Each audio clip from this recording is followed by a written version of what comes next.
بالله من الشيطان الرجيم بسم الله الرحمن الرحيم إن الذين يغضون أصواتهم عند رسول الله أولئك الذين امتحن الله قلوبهم للتقوى أولئك الذين امتحن الله قلوبهم للتقوى لهم مغفرة وأجر عظيم. Sadaqallahul Azim. Dear respected brothers and sisters, Assalamu alaikum wa rahmatullahi wa barakatuh. It's nice to come here, nice to see you guys, nice to be here. Can I first ask who's not at university or college right now? Put your hands up. Who's not in education at all right now? Keep your hands up. Not in any form of education at all. Okay. So we've got most of your students, yes? Am I right in saying that? Okay. And the topic is about finding success in exams. And who's got exams coming up? Put your hands up, please. Ooh, alhamdulillah. You know, the best thing about being at my age is that, alhamdulillah, exams is behind you, alhamdulillah. Yeah.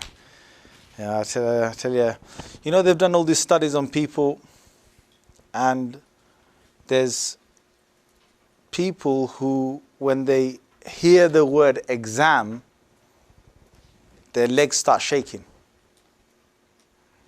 It's a human thing, because you know what goes with it? It's not everyone that has this. Some people have this. They have butterflies in their stomachs. Because you think about it, you've got to go into the exam hall, you've got to give the test, you've got to sit there, but it's not about those 2 hours or those 5 days or 2 weeks of exams. Most people, it's not about that. Most people, why they've got butterflies in their stomach is for another reason. Let me give you an example, yeah? The day I actually said I passed my driving test, the day I said that, people said, "Ah, mashallah, Mubarak ji, Mubarak." You know, people now think they all like Mubarak, Mubarak. You know, anything Mubarak, right? So anyway, they said, "Mubarak, you know, you passed first time your driving exam." I said, "No, this is my third time I passed." I said, "What? Third time? But you just told us like the first time that you've had a driving test, a driving exam, right?" So I said, "Yeah, I've had it twice before and I failed." I said, "But how come we never knew?" I said, "That's the point, isn't it? You gotta be," I didn't say you gotta be, you know, you gotta go ahead of those people who are gonna put butterflies in your stomach.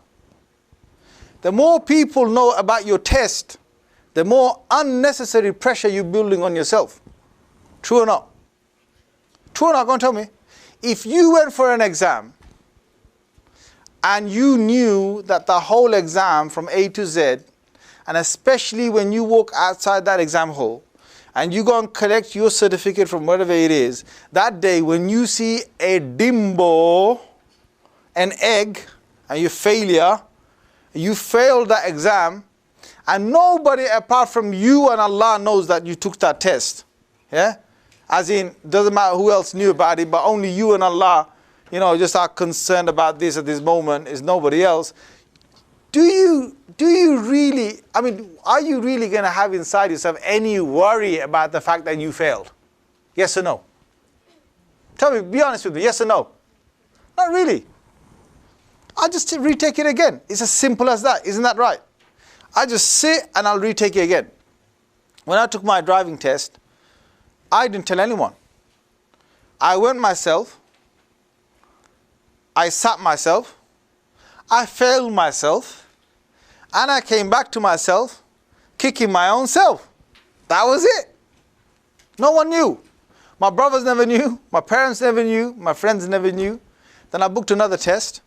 I went myself, I sat myself, failed myself, kicked myself, came back again, nothing happened. Alhamdulillah. I was back to normal within a couple of hours. You know, some guys when they fail, it's like, Ya Allah, it's like, oh my God, man, bruv, you don't know, you know, I don't know how I feel, man. And then you tell one guy, then another guy finds out, another guy finds out, another guy finds out. They're all going to come to you one by one. Like, I heard about your test. Yeah, man. Yeah, what can I say, man? Then you're going to start making silly excuses. It wasn't really my fault, It was the examiner. He was having a bad day. He's racist. See, I'm brown. He's white. Don't like me, The moment I got in there, he just looked at me and he thought, you're failing. And I just carried on and I knew I was going to fail. It's not my fault. The guy was racist. You make silly excuses. I was at the traffic lights. I didn't mean to go through that, but I was at the junction after that, and then the right turn came and he thought he put a cross there this, that, no one else was there. You can make any silly excuse you want, but the only reason why you're doing that either is because you really were bad at it, you mucked up, right? And if you weren't really bad at it, then you're making silly excuses because all those people are going to judge you. And that is the reason why most people have got, their nerves get racked. Butterflies in their stomachs, their feet start shaking. Is because of people. My first advice to you is, as less people as you can, please just involve whoever you have to and no more than that. And one problem with our cultural people is they like to talk. And especially, the chachis in Pakistan, they all have to know that the exam's coming up. It's like there's no end to it. So you're getting all these chachis telling you, "Haan ji beta to medicine ke liye ja raha hai ji. Allah kamyab kare ji." You're thinking, chachi, if you knew that I'm going to fail, you wouldn't be talking like that, chachi, And some of them,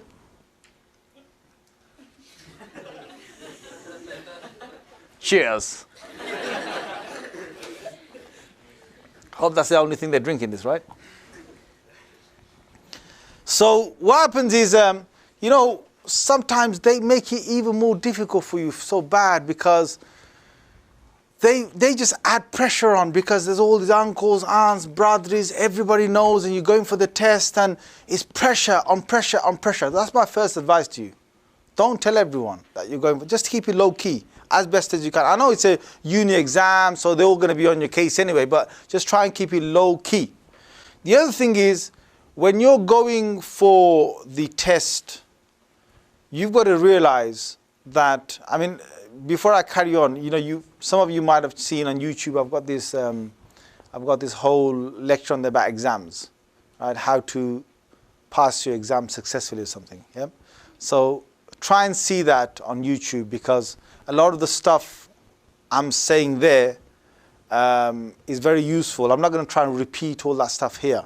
Otherwise, it's going to be deja vu. You're going to think, oh, yeah. Saw him on the screen, now see him in real, yeah, he just said the same thing. Mubarak ji, Mubarak ji. So I'm going to give you similar stuff, but in a different way. So I will ask you to go and see that. So number one is don't build pressure on yourself. The most important thing is that when you're what does a plumber do? Tell me. What does a plumber do? If you can't answer this question, you need to all leave the university right now. What does a plumber do? Make sure pipes are working. Oh, you give me technical answers. He lays some tiles. Yeah. He does plumbing. A plumber does what? Plumbing. An engineer does what? Engineering. Whoa, yeah. What does a bricklayer do? You're trying to think I'm going to catch you out now, yeah? He lays bricks, right? What does a student do? What does a student do? Studies, yeah? That's it. You got it. How many students do you actually know that study? Come on, let's be serious. How many students do you know that actually study and take study seriously? Because student is supposed to study. Now, if study becomes a burden to you, picking a book becomes weightlifting for you. Opening the book becomes like, hurtful to your eyes. Yeah? Reading the book hurts your brain. You might as well pack up, my friend, and go home. Because a student is supposed to study. And the more you study, the better you get at it. Yes or no? Now when you study, there are techniques of studying. You know, one of our teachers said to us once, he said, you know, we used to do grammar, nahu, so that's grammar. And he said a wonderful thing. He said, I've met students that have studied 20 books of Arabic grammar. 20 books of Arabic grammar. And when I've tested them on that, they don't know grammar properly. But he goes, I will teach you one book of grammar. And the way I'll teach it to you, it will make you independent from the other 19 books of grammar. Did you understand that? So one person comes, he's read 20 books of grammar, Arabic grammar. Another person, the teacher's telling us, he goes, I will teach you one, and you will not have to read the other 19.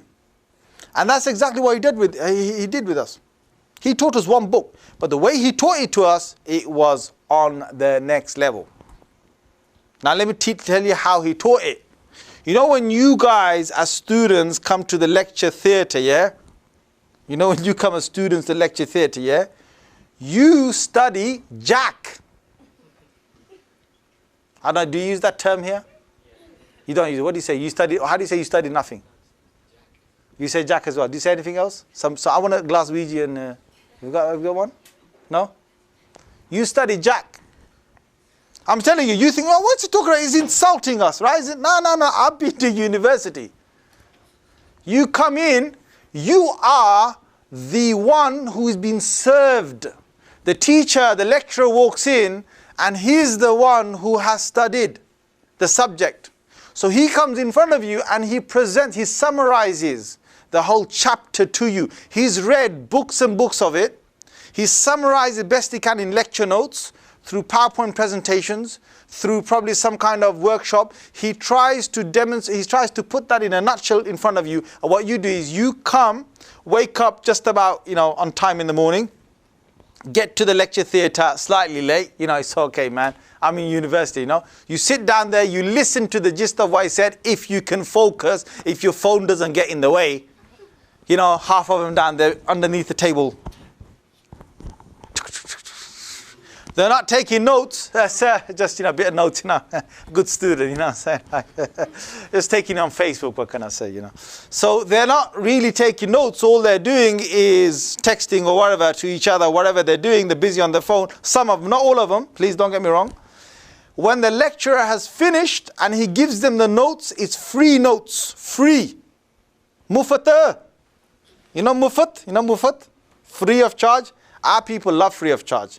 When you give free of charge, it means you abuse it. If they had to pay for it, seriously, they would go and read it. If you paid for something, you'd be tempted, you say, you know what, I paid, at least you will look after that piece. Yes? Most of those lecture notes end up in some folder, in some bag that goes through the rain, that gets wet and drenched somewhere, or in some loft or some cupboard or somewhere where you don't even know where it exists.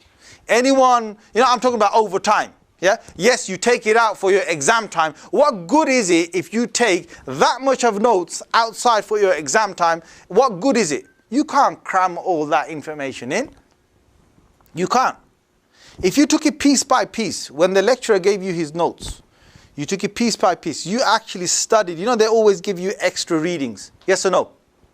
Yes or no? Go tell me. Put your hands up. Honestly, who does the extra reading? Put your hands up.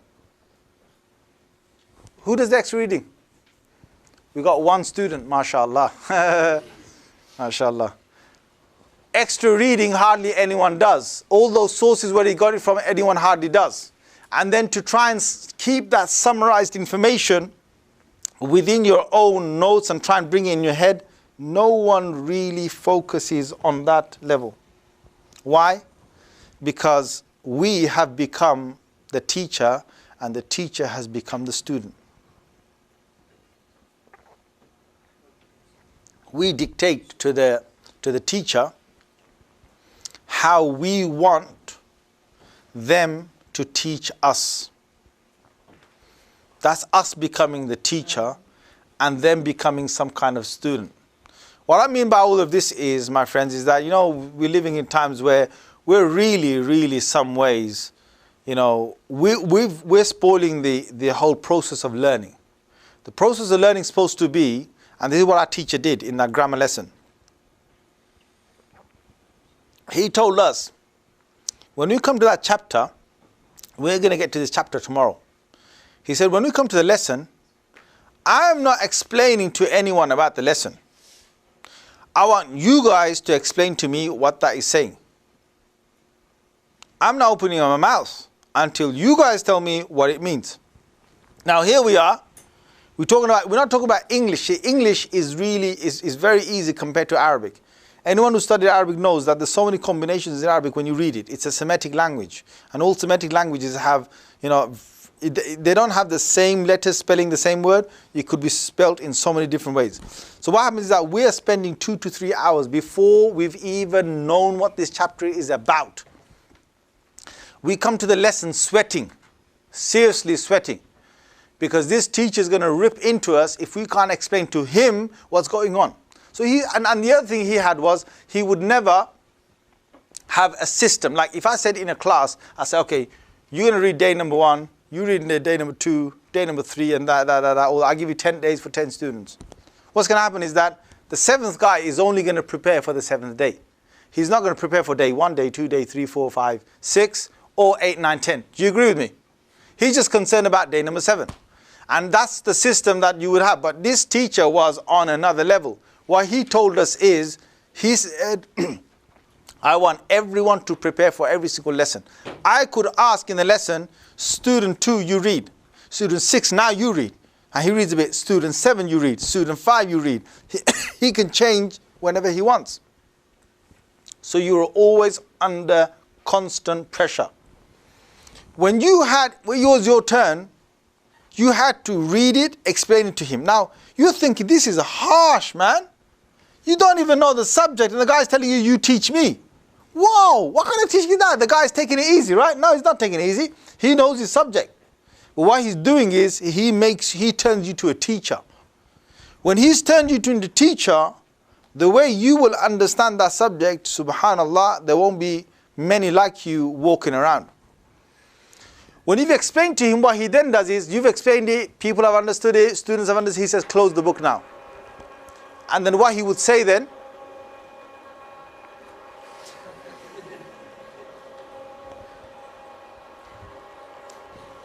was that necessary for us to, we're revealing some student notes here. Was that necessary for you guys, mashallah, yeah? So, the guy wants to talk about health, finance, education. And guess what? Asylum interview. Guys, get out of here, quick. Right, now, what used to happen in the lesson is, we do the lesson. He explains everything about the lesson. After we explain to him about the lesson. Now, when he starts explaining, he goes into the deep background of everything we're studying. That used to be on a day-to-day basis. Every day we used to sweat coming to the lesson. Every day he used to make us teach to him, and then he would teach us. Unless we taught him, showed him that we've understood it. You know what he used to do in the end? He used to say to us, when you've explained the book, he said, close the book. Tell me in your mother's tongue, what did you understand from that? Tell me in your first language. Tell me how you can understand. Tell me, what did that just say? And we had to say, in your broken, whatever, colloquial, whatever you can say, just say it. And if he knows that you understood it, that's it. He'll teach you then. Now, what happens in our universities is it's the opposite way around. They come inside, they give you the whole theory, they just give it to you. That's it. My job's done. I get my salary at the end of the day. I showed them, I guided them. That's it. Now, if you don't get up and start to become proper students to study that material that he's just given, you've just shot yourself in the foot. And by Allah, most students, then they take those notes in, goes in their bag, it's not going to come out until near exam time. Do you agree or disagree with me? Agree or disagree with me? They might look at it now and again. They might read a few things here. Subhanallah. That's where the whole of the process goes wrong.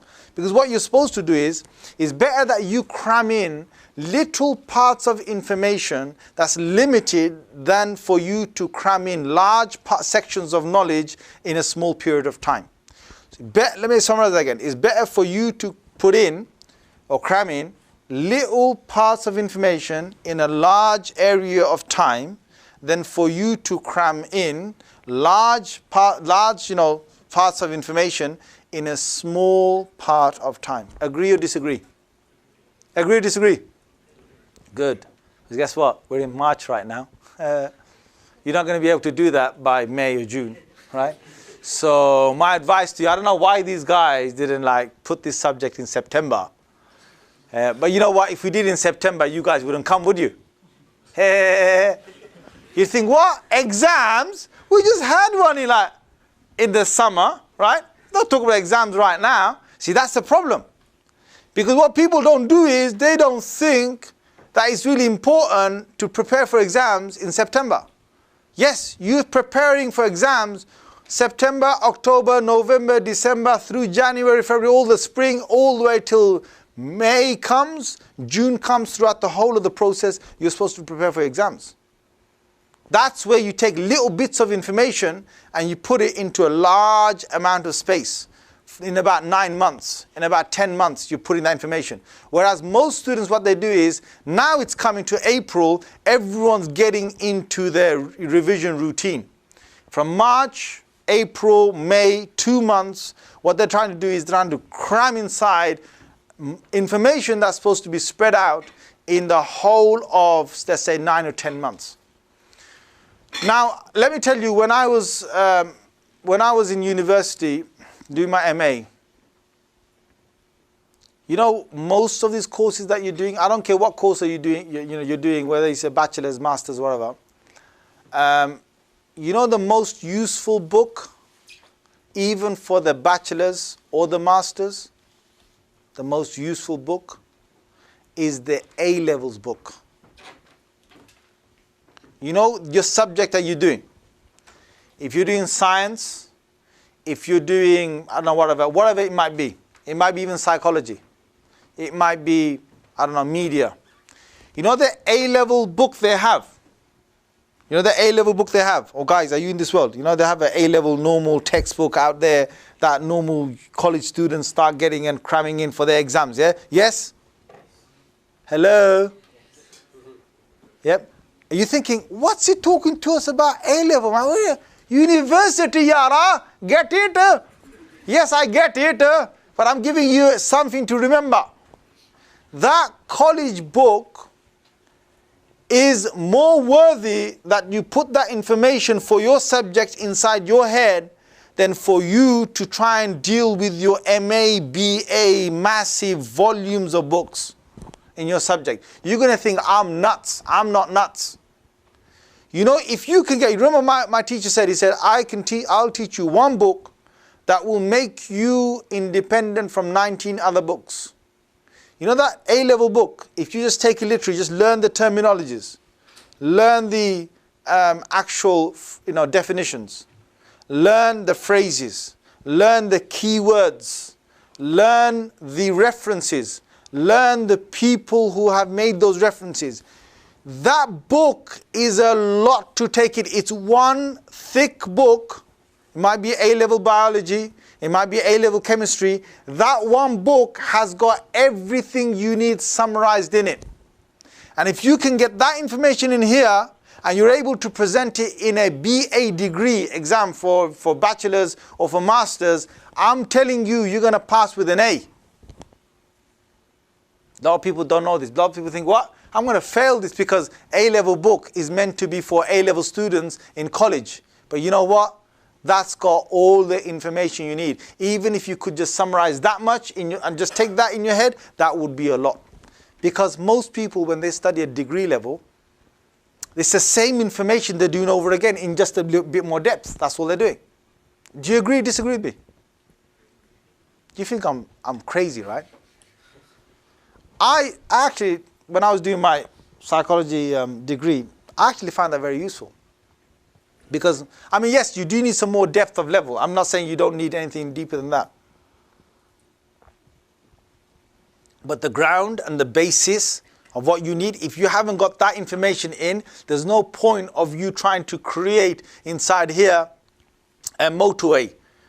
There's no point of creating that when you haven't even got the space for a road. You know what I'm saying? You need to create that over time. And when you look at your books, you need to understand a human being can only take certain amount of information and is going in and registering. There's a certain amount of time for it. When it hits a certain moment of time, you're not taking any more information in. You're reading, you're looking, you're whizzing through, you're trying to get it in, but you know the brain, it's saying, it's sleeping, my friend. You know that time is 45 minutes. How long did I say? What's your typical lecture time? How long is your lecture time? 50 minutes. If they put it at 50 minutes, they probably got it right. 45 and 50 minutes. Do you have an hour? Anyone here has an hour lecture? Anything, yeah? I can guarantee you 45 minutes and by that time you're switched off. Anyone who's done any studies themselves, and this is from mass studies. If you study yourself a book and you look at it for 45 minutes, you know, your brain doesn't register as well. You know what you're supposed to do? You're supposed to give your brain a rest. Give it a break. Come back to it, you'll be fresh again. The only way some people have tried to, you know, do hours of studies and still take it. I mean, some people are naturally gifted, alhamdulillah. We're talking about the average person here. The way some people have been able to take in mass information in, like I'll give you one example, is of Imam Muhammad, the student of Imam Abu Hanifa, rahimahullah. He used to study throughout the whole of the night without a break.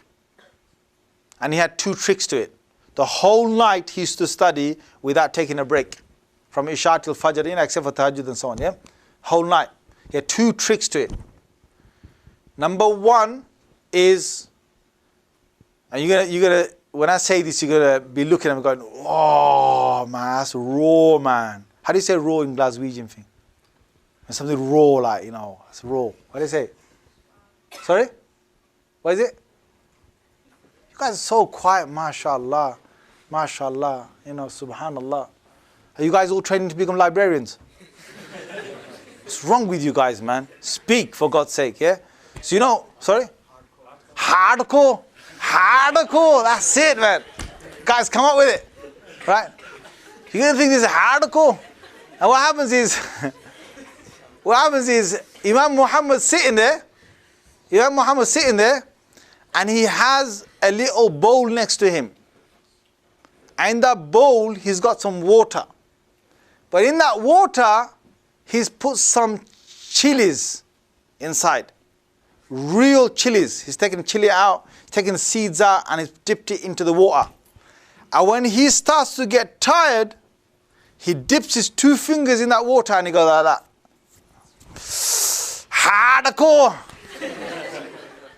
I'm telling you, man. Burning his eyes to keep himself awake. And the second trick he had was, he used to open 6 books at one time.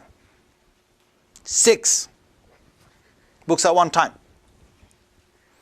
And when he used to look at one, after a little while, he used to look at another one. He used to read that one. Then he used to look at another one. And he used to look at another one, and then another one. After a little, every now and again, he used to change between the 6 books. And someone said to him, why are you doing that for? What are you doing all of this for? He said, look, if imams like us are sleeping throughout the night, then where's the ummah going to go? If imams like us are sleeping the night, he said, what's going to happen to the ummah? So that's why I need to keep myself awake and study this. So he's put chilies in his eyes and so on.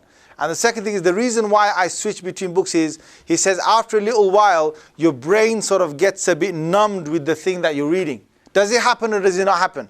You know, after you're reading pages of the same thing, you kind of, yeah. Now, important information is being thrown at you, but you kind of feel, that that information is not seriously going inside. And what he does, he says, when I get to the stage where, you know, I'm getting a bit sort of normal to this book, he said, I switch. Because when you switch to a different book, it becomes fresh information. So you're engaged in it properly again. And when he feels that he's getting a bit numb with that, he switches to another book. And like that, he kept himself awake throughout the night. Allahu Akbar. Now, what I want to say to you guys is, I don't know how many subjects you're studying, what you're doing. You can take benefit from this. But most of all is students. What do students do again? Study, yeah? Allahu Akbar. Some students, studying to them is the last thing they do. And they'll get everything else, every other distraction that comes becomes the thing that they must go for. If as a student you can't say no, if as a student you can't tell your friends, listen, I really like you, buddy, but you better stay out of my way, you know what I'm saying? Like, because if you like me too, then you should be studying and I should be studying as well. Or if it's not a student you're talking to, just tell him straight up that, look guy, you know, I know you passed that age of studying, yeah, but please have mercy on me and get out of my face. You know, I don't want to see you. Because the thing is, if you can't say no, you know, like the other day somebody said to me, subhanallah, like if you think about it, you know, in our days, well, you know, when I say in our days, I make myself look really old, you know what I'm saying, right? Back in the days, you had to actually pick a dictionary up and look up a word. I don't think people use dictionaries anymore. They just go to the phone, hey, what's that word? Yeah, go to Google, yeah, that's that word, yeah, done. Right. I mean, okay, fine, it's convenience. But you know, when you look up a dictionary or a physical book and you have to go through it and you find it yourself and you search for it, that pattern of searching for it, and when you see it, somehow, even a word from that is more likely to stay in your mind than from something like this. Because this is virtual. And you know, you've seen the whole world on this, in light. You've seen information on this, on light. You've seen photos on this, messages on this. You've sent loads of emails on this, in light, but you haven't actually seen the physical thing. Tell me true or not here. Just picture it in your head right now, some email that you got, physical email. Just, I want you to picture one email you got, physical handout email to you. Can you almost see the shape of the font that you actually read that document in? Yes or no? Put your hands up. You know the style of the font, more or less. I'm not saying exact font. I'm saying, you know, like either the H was written like that or the H was written like, you know, the Roman, you know, Times New Roman style, whatever it was, yeah? Can you remember more or less the font that you read it in? Put your hands up. Or how many of you have received an email by actually given to you by paper? Put your hands up first. Jesus, man. Allahu Akbar. About 6 of you. Allahu Akbar. The rest of you have never each actually seen an email. Oh, Allah. Have you ever received a letter that's actually been written for you? Put your hands up. Allahu Akbar. I hope it's not a love letter, you know, like. It could be one, you know, like from your wife. Alhamdulillah Rabbil Alameen. But, you know, not the other one. Anyway. So when you receive the letter, now tell me the honest thing here. Do you feel that is different from reading it on the screen? Yes or no? Do you all agree to that? What makes it different? Because you know there's something about the actual paper and the pen itself that until the day of judgment it's never going to die out. The pen is never going to go out. No matter how much technology comes out, the pen will never disappear. Because Allah has taken an oath on the pen. In Surah Qalam, 68th Surah, Allah Azza wa Jalla has said, Noon wal qalami wa ma yasturun. I swear by the pen and whatever it has written. There is a difference between you, tell me this true or not, yeah? When you've looked at an actual book and you've seen the information and then after that you've closed the book, yeah? Can you or can you not remember roughly what part of the book you saw it in and whether it was on the right side or the left side, the top or the bottom? Can you or can you not remember that? Just say yes and put your hands up. Yep, okay. Can you do the same thing with the screen? Yes or no? You can't, because it's just up, down, scroll, you can't do it. The brain works differently. I'm telling you there is more benefit in studying through actual paper, through actual books, and looking into that and trying to take the information from there than to take it from a screen. I'm telling you from studies, humans still in this day and age of technology are more accustomed, and that they will take the information better from pen and paper or from something actually written or physically printed out than something which is still on the screen. Now, I'm not dissing this. All I'm saying is that it's very good for you to find information quickly. That's fine. It's very good for you to try and find something in an organized format. If you want to, that's fine. But the thing is, for you to take the information from here and to keep it, there is a serious difference between taking from here and taking from a book. Today it's all about, all this PowerPoint presentation, this and that. You know how it used to be in the days before. If you actually go into the 60s, the same universities that you've got in this country in the 60s, they used to be quite strict with the exams. But the learning itself was a lot higher. Because one of the things they didn't do in the 50s, 60s and so on is, they didn't dumb down. They didn't water down the information. They kept it where it was. So you had to push yourself up to get to the level of the language of those books. They didn't water it down for you. Today, everything's watered down. When everything's watered down and summarized, and you come in a nice warm lecture theatre, sit down, look at the lecturer who's been awake all night and giving you the information, and you look at him and, get on with it, geezer, finish it. Yeah, thank you, yeah, I can go now, yeah?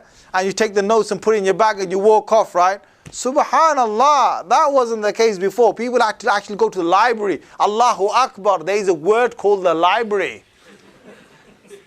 Libraries now are closing down. I know university libraries are still, they're still going, alhamdulillah. I think those are probably the only libraries that are going to remain. It's very sad. We've got a whole culture of public libraries being closed. Yes or no? Yes? It's really sad. Because if the nations that we're growing amongst don't have they don't have that zeal to become readers, and it's all about all this information given to us through the media, we are seriously dumbed down. I find it like, when I catch up on the news, I don't watch the news. I find it so dumb to watch the news. 6 o'clock news. The missing airplane in the Malaysian MH370. Officials have said that they found some debris, and then they show you some pictures, look for it. But unfortunately, the night has come, so they stopped all the investigation. Next news. Granny Smith has had her cat on the little bark tree, and she's tried all day to get it down. Firemen came all the way down to, whatever little street that you've got, might be, I don't know. What was this area called? Is it Pollock Shore or something? Is it?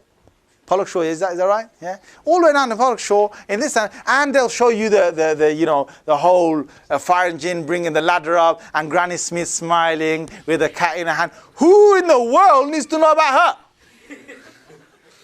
And even when I'm talking about the actual, plane or whatever missing, yeah, I can get the information in seconds. If I get that's a good thing to see, I think, news straight and to read it.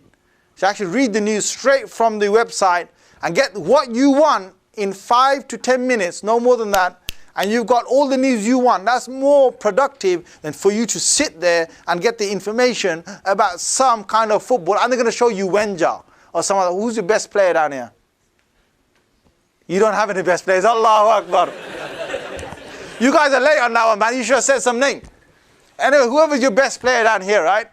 They're going to show you his goal or something. Oh, do you really need to know? You're a student, and you're going to seriously spend half an hour taking the news through that. You're going to spend another 20 minutes, right? Some people, seriously, man, you students need to know, and I know some of you do this already, but you need to find the shortest cut to eating your food, the shortest cut to living, the shortest cut to try and just get on with life, because the studying should be the most important thing.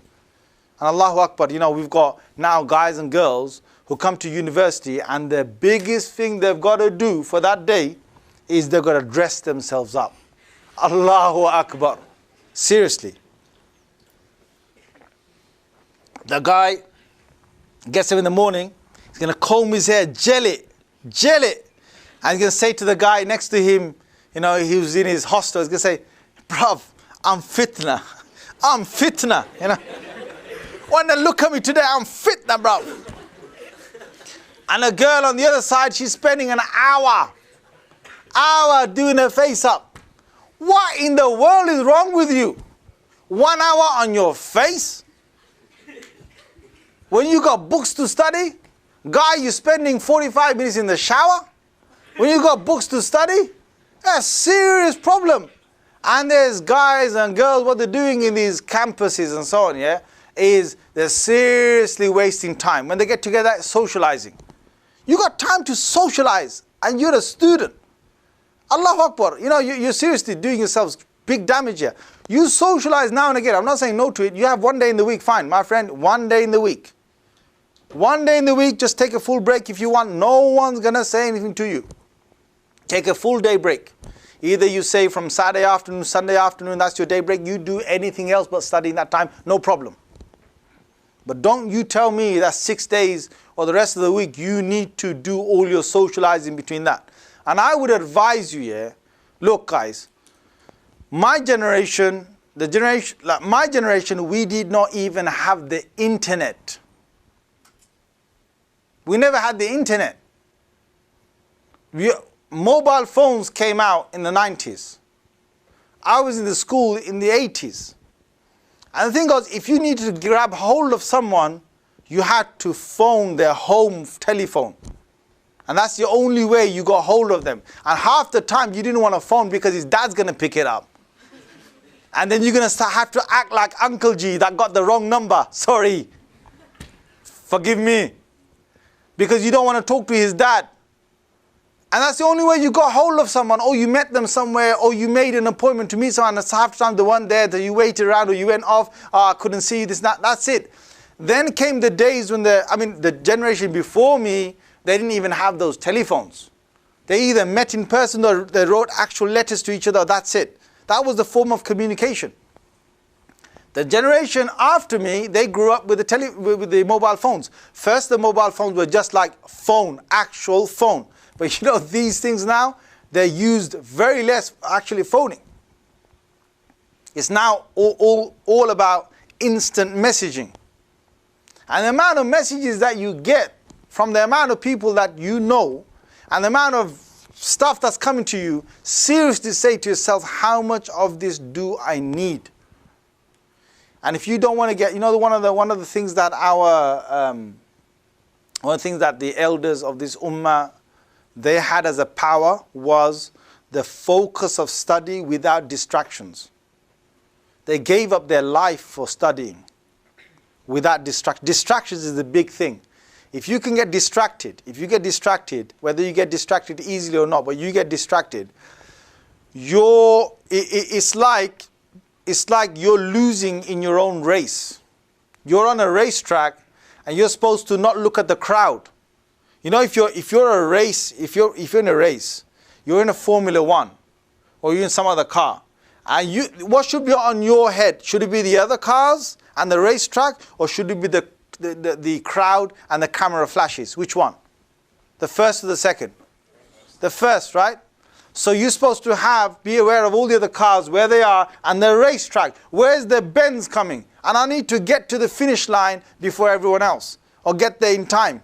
All the flash and photography and people, saying how good you are, you better ignore all of that. Because if you can't ignore it, you're losing the race. Yes? You imagine some guys like F1 is like, yeah, hi, yeah. Man, you're going to be on the other side. You're going to be akhirah very soon. You're going to be shaheed. You know what I'm saying? Like, you start looking that way. You're studying, yeah? And you want this thing, phone, internet, messaging, friends, hanging around, social time, to try and distract. You're losing it big time. So you should be one of the most organized people. Now, in terms of organization, what you need is, I'll tell you one good thing that you could do is that, the kind of friends that you have, You better be careful in the friends that you choose. Because the friends that you choose, those friends are either going to make it for you or they're going to break you. If you have a friend who knows the limits of disturbing you and interacting you nicely, he knows the fine line between the two, that's a good friend. If the friend doesn't know the limit, that's not a good friend. If that friend of yours talks too much, yeah, put a donut in his mouth. Put a stopper in his mouth. Seriously, that shouldn't be your friend. If someone talks too much, be straight with them. Say, bruv, do some dhikr. Earn some jannah. Start talking to the angels next to your shoulder. Subhanallah, subhanallah, write it down. Subhanallah, subhanallah. You want to talk some sense. Some guys, they just talk rubbish.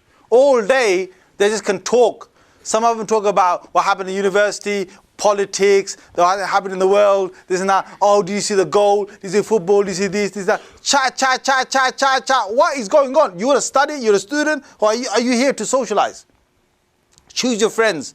If you have a quiet friend, it's better than, and when you're a student, a quiet friend is better than to have a chatty friend. And between the two, whichever one has got wisdom to know that studying comes first over socializing, that's the best friend you can get.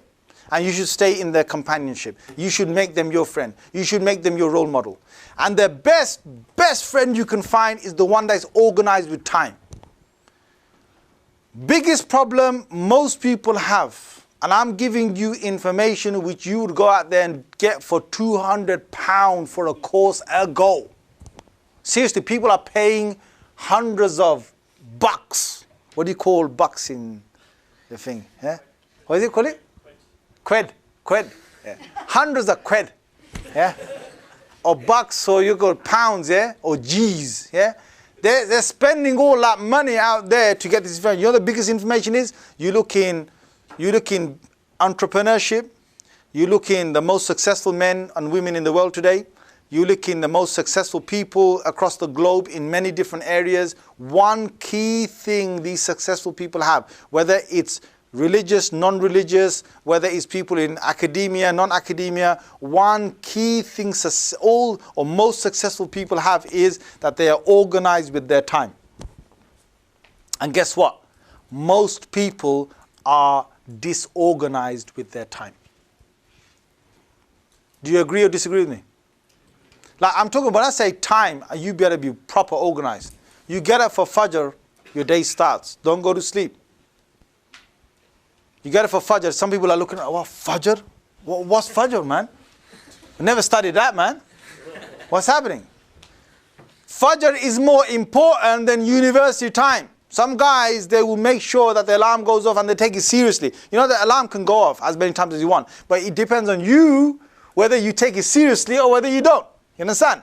So if you don't want to take it seriously, like,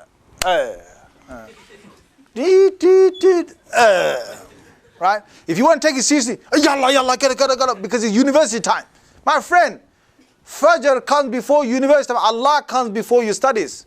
Remember that. So in the morning, you get up and you get up for Fajr and make it your habit not to sleep straight after Fajr. If you're going to sleep for a little while and get a quick rest and get back up, it's good. You know with sleeping, there's a pattern. If you sleep and you make it a long sleep, you need to, there's a part that comes, you make, like for example, if you need 7 hours, you got your 7 hours and you get awake and you still doze off and you still sleep. If you get to the 9 hours or 10 hours, your body will need to sleep the 11th and 12th hour to put it back to normal again. It goes into reverse mode. If you eat, the same thing. If you eat and you're full and you stop, as in full, as in, you think, yeah, should I eat a bit more? Should I not eat a bit more? You're full, my friend. When your body says, should I take a bit more? Should I not take a bit more? You're full. The mistake you make is, you say, yeah, let me have a bit more. Then you have too much. Then you have too much water. Then you know what happens. You know what happens. Too much food in there, too much water in there, increases the body heat. And when it increases the body heat, and your body's nice and warm and relaxed there, and you're trying to study here, yeah, you're going to be studying in Jannah, brother. You're going to be sleeping with some hureen in your head.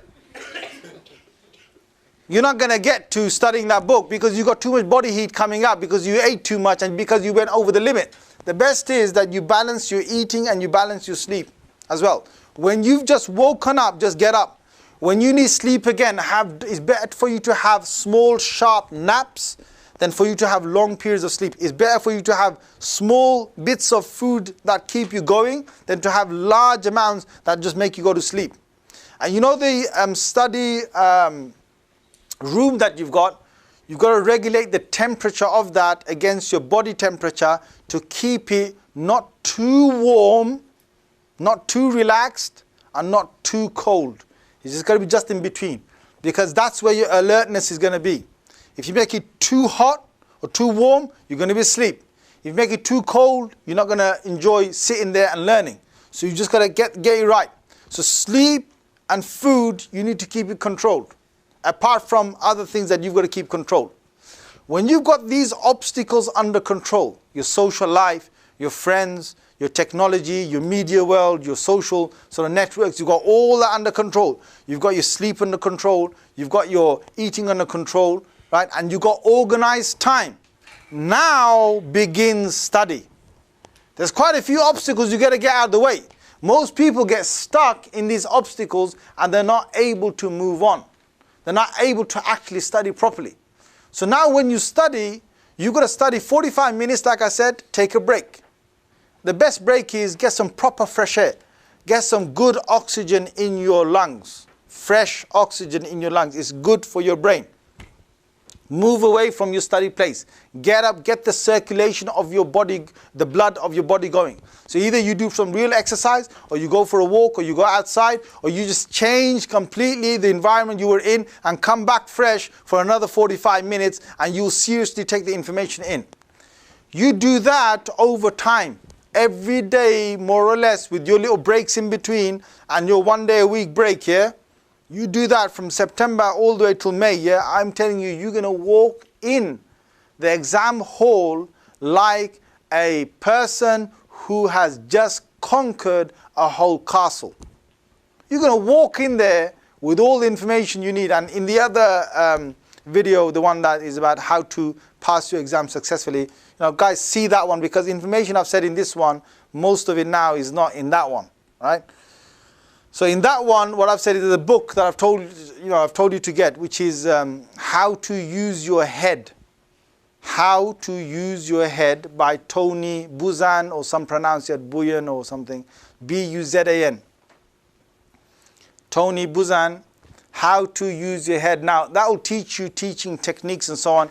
And doesn't matter how slow you are in actually preparing for your exams, you will be able to prepare for your exams properly. But after all of this, all the things that you're going to do in terms of preparing for your exam. See, I can see right now, we've gone over the 45 minutes, haven't we? Some of you are like, Shaikh, you're getting boring now. Yeah? After all of that, don't forget the biggest, or should I say in your language, biggest, yeah, thing that you must keep in your mind above all of this is your connection with Allah. If your connection with Allah is there, it can only enhance your entire learning. Information stays in here based on your taqwa, your awareness of Allah. The more aware you are of Allah, the longer you will keep the information in here. The less you are aware of Allah, the less the information will stay inside here. When Imam Shafi'i rahimahullah, he complained to his teacher Waqi', he said, I can't keep information in, I can't retain it. He told him straight up, he said, stay away from sins, because this knowledge is a light from Allah, and those who sin don't receive that light. So you don't keep that knowledge inside here. If you want to keep the information inside here, then you got to have taqwa. And that taqwa is that you keep Allah before all the people in front of you. You guys are young, and you know, young people, they are the best people and the worst people. You're two together, man. You're the best people because all revolutions come through you people. You know, young people, they're not into their old politics. Young people, they got hot blood and they can make things change. But young people, when that hot blood goes down the wrong vein, you know, they could become crackpots. You know, young people can go the wrong way or the right way. If they go the right way, alhamdulillah. If they go the wrong way, la hawla wa la quwwata illa billah. Right? And they'll show you some serious damage. So you guys are the best of people and the worst of people. You decide which one you want to be. And saying that, what I'm going to say is, your energy is of a very good level. Don't waste it in the young beauty Allah has given you.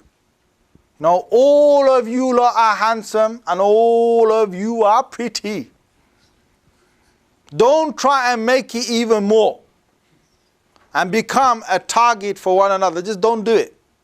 You know, most people in universities, they think that, you know, I've got to, you know, like the next thing my papa, my mama said after my exams is I get a job and then I get a house, then I get a pretty wife.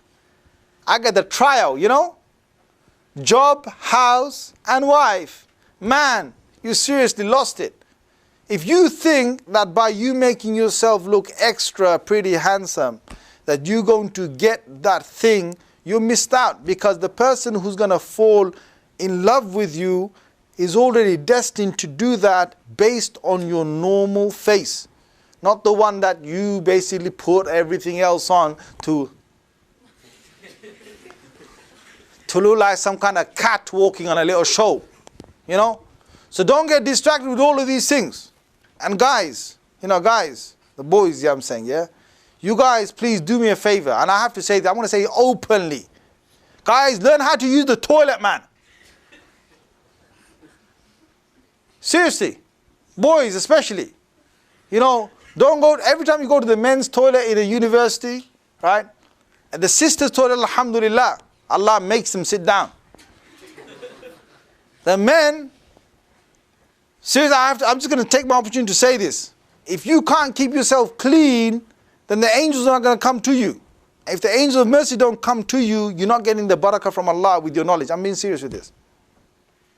Learn how to use it by sitting down. Don't, you know, just, you know, wash the whole place, you know, before you come out. Just don't do that. Do yourself a favor. Because end of the day, you've got a grave that is coming, and if you don't use the toilet properly, you got some serious punishment that is lying ahead. If you use it properly, you get a reward for the entire time you were inside there. Now, the one big reason why I'm saying this is because, you know, I go and lecture in most universities. When you go into the toilet area, you see, subhanallah, what are these guys doing, man? I know you've got non-Muslims here as well, but you know, sometimes you come in and you think, yeah, Muslims have just used this, man. So, and be considerate as well. You know, like when you do wudu as well in the sink, yeah, don't try and make it look like you just had a shower. You know, like the water's everywhere. The non-Muslims, they're going to judge us as well. They're going to think, subhanAllah, what kind of deen is this? And 5 times a day, they turn it into a bath. You know, I walk in there and I have to like tiptoe in there because some Muslim guy is like getting ready to pray to his Allah. Seriously. You know, when water might spill, have some tissue ready, clean it. Anything wrong with cleaning the place? Clean it nicely. So the next guy comes, he says that, you know, it's a nice, you know, clean Muslim and so on. The reason why I'm saying this is because, look, our deen has come to us to teach us everything about the whole of the deen. It all goes with your study. The way you live your life, the way you have your taqwa, the more taqwa you have, the more you'll be able to keep your information in your mind. Any du'as and so on, du'as to use to try and make your exams better. I've said it all in the other video. If you haven't watched it, it's only 55 minutes or something. Just watch it, please, because it's going to take me another 55 minutes to say that stuff here, right? And already some of you are, you know, had enough, yeah? So